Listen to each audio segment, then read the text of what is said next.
Hey everyone, Joe from Cognitive Crypto here. I've also got John on the line with me. We're going to do our first weekly crypto intel update here for Cognitive Crypto. So we're really excited about that. Got a couple of topics for you this week. Just going to quickly touch on the fear and greed index for the week. We're also going to talk about crypto.com and their new sponsorship. We're going to talk about some updates in Florida. And we're going to give you some updates on the Avalanche Summit that has been occurring over the last week. And then last, a new story that dropped today out of Russia and potential use for Bitcoin there. First, I'm going to share my screen here and show you the fear and greed index for the week. Okay, so sharing my screen now, you should be able to see the fear and greed index, which is just really a macro market indicator. And right now it's sitting in the neutral position.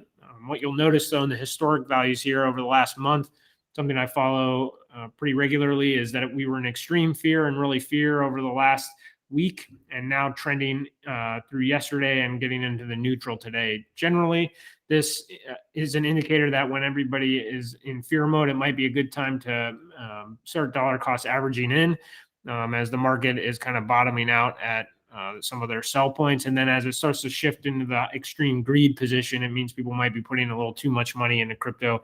And you might want to consider laddering out or consolidating some of your funds as it might drop and centralize again. So overall, I think it's good news to see at large that crypto is going up, and you probably saw a lot of your coins go green this week. So we'll continue to watch this trend and give weekly updates on this, but I wanted to just provide the view for everybody on that so you could see exactly where the fear and greed was at current time. I'm going to stop presenting that now and go right into some of our other updates for the week.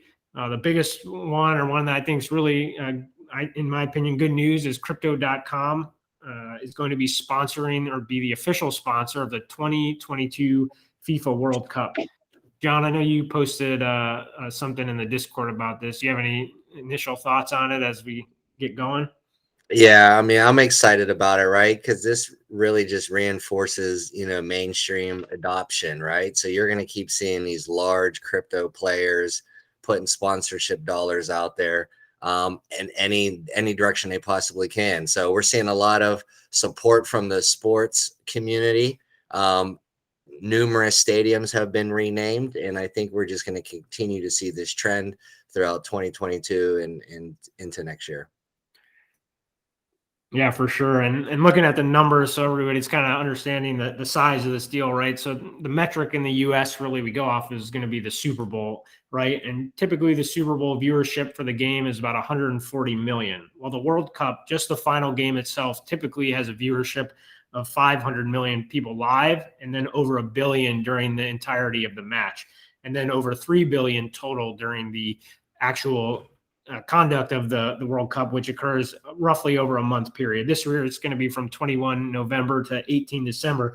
But you can see that that's anywhere between 5, 10, and maybe 30 times the viewership that the Super Bowl gets. So having crypto.com's name out there will probably be pretty good for their company, I would say, in that position, and then also good for crypto at large, because you're going to have a large amount of people, a big chunk of the world population getting some exposure and maybe entry into the crypto space. So that'll be a time to watch, definitely over the World Cup as that happens. And you saw this also could affect the Crow, because crypto.com does have their own coin. When they bought the Staples Center, it definitely helped out their position as well. So it's something to watch with their coin and their company as well. I think, overall it's bullish news for the crypto as a whole, though, because so much of the world is going to get exposure to crypto that normally either wouldn't have it or just wasn't exposed yet. And, the FIFA World Cup is probably the largest sporting event on the planet. Next, we're going to go into a topic here on Florida. So if you saw, you may have seen that there's a lot of crypto business going on in Miami, but the Florida Governor DeSantis, confirmed that he's working to allow businesses to pay their taxes in crypto, which includes Bitcoin. And this is interesting news just a couple of weeks before Bitcoin 2022, which is here coming up in April. And also worth noting in Miami, really, which is going to be the hub there. So in part of Florida is Miami Mayor Suarez said he was going to receive his payments in Bitcoin here a couple of months ago. So a lot of really positive crypto news coming out of Florida. And I think looking at the governor himself, bringing out this news of trying to bring in tax money through crypto. The one thing he is concerned about is the central bank digital currency. And a U.S. government ran central bank digital currency specifically because he's worried about the power that it gives to the government. And he really wants, at least in his initial statements, to see some sort of decentralization, which comes from a lot of the other crypto types. And it does show that he at least is making positive strides to use the positives of crypto and not necessarily the negatives, because central bank digital currency could lead to some sort of social credit system where, Bitcoin, and we're kind of seeing around the globe right now, gives some freedom that you normally wouldn't have. So overall, I think Miami is going to be a pretty fast growing hub for the crypto business and digital currency and Web3 in general. Which is really great, and you may see a lot of companies based out of there. John, I know you're close to the area there. What are your thoughts on all this? Yeah, I mean, I'm not surprised, right? So Miami being one of the first cities to launch a city coin, I know they recently were able to pull $5 million out of that particular investment to reinvest into the city. Obviously, that's a volatile coin, right? That's a DYOR opportunity there, but ton of opportunity down here. Joe, you nailed it. Miami's definitely going to be the crypto hub here on the East Coast of the U.S. I'm already seeing hundreds of jobs, and that is very accurate. Hundreds of jobs coming from Coinbase, FTX, crypto.com, like we were just mentioning. So we're really excited for there, especially for any folks looking to, we kind of say crypto full time, and as people start to leave their traditional industries and kind of enter this disruptor industry is what I call it. So very exciting, not surprised, and looking forward to being able to pay, taxes and any type of responsibilities, strictly using crypto. That's great. No, it's good to have the local or local-ish perspective on all the jobs that are coming down there. So if anybody's looking for potential jobs and you like the sun, Florida might be the spot for you. Next, we're going to go into the third topic, and this is just going to be quick coverage on some of the cool things coming out of the Avalanche Summit. So this was in Spain this week, and there was a couple key highlights there that we're going to touch on.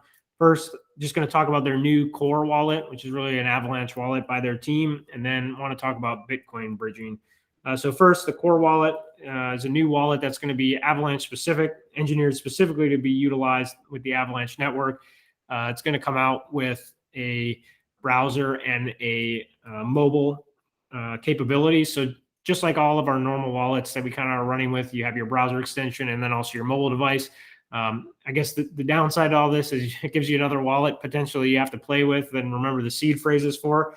But again, it's being specifically designed here to be utilized on the Avalanche network. And the article or the post that came out from Avalanche on their Medium said that, to this point, MetaMask, because you can use Avalanche on MetaMask, has been sufficient, but they see that they needed to create a specific wallet to work with Avalanche's speed and then to be able to function properly or more effectively with their subnets that they're creating the technology for. So, a good time for them to create a wallet with the growth of Avalanche.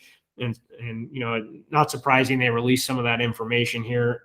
Also inside the wallet, they'll have some native bridging function, which they say is first of its kind. So being able to bridge internal to the wallet itself, hopefully that will make it much easier than having to align yourself to some sort of DeFi in order to do some of the bridging that you might do normally. And it'll be ledger enabled. You'll be able to do your normal portfolio management in there. You'll also be able to see any collectibles if you get your NFTs. They say they're going to be able to do swaps inside of the wallet. So hopefully the fees are super low on that. And then they'll have a couple other functions to release later. And then one final note on it is they do have auditing complete. So 2 companies did the auditing. So Hellborn and Least Authority did audit that wallet. So at least that gives some assurances that they have been taking the security of that wallet seriously. So if you are an Avalanche holder, I think this might be something to look at here in the near future. As they're saying, it's going to be a 2-phase launch, but really you should start by early Q2. Everybody should be able to start working with this new wallet. So if you do hold that Avalanche or anything on the Avalanche network, definitely be on the lookout for that. And then the second thing, maybe even more bullish for Avalanche coming out of this week's Avalanche Summit, they're going to open up a Bitcoin bridge to the Avalanche network. And they said it's expected here at the beginning of Q2. So pretty soon here, we're almost at the end of Q1. But essentially, it's just going to allow Bitcoin users to transfer Bitcoin to the Avalanche network, and then allowing you essentially to use that right on the Avalanche DeFi network. So what that really means, right? What does that mean? So they did this with Ethereum, last year, and Ethereum's market cap is about 2.5 times less than Bitcoin's, and it did have some price action, or at least drive, along with some other factors, some price action for Avalanche.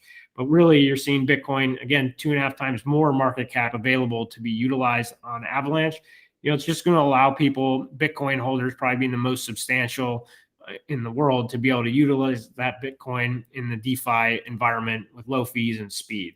So I think overall, it's really positive for Avalanche that they're going to allow the largest crypto asset that there is, again, largest market cap that there is, to be functioning on their network. And the bridge will be designed to meet a bunch of requirements, but overall, I think it's going to be good news. And if you're an Avalanche holder, you can't say for certain, but it definitely doesn't hurt to know that Bitcoin's going to be able to be used. And John, I don't know if you have any inputs on anything out of the Avalanche summits. I'll pass it to you if you had anything on those. Not too much to add on that, Joe. Definitely bullish on Avalanche, especially if that new wallet offers staking, which I do believe it probably will. I know that's very popular amongst dedicated wallets.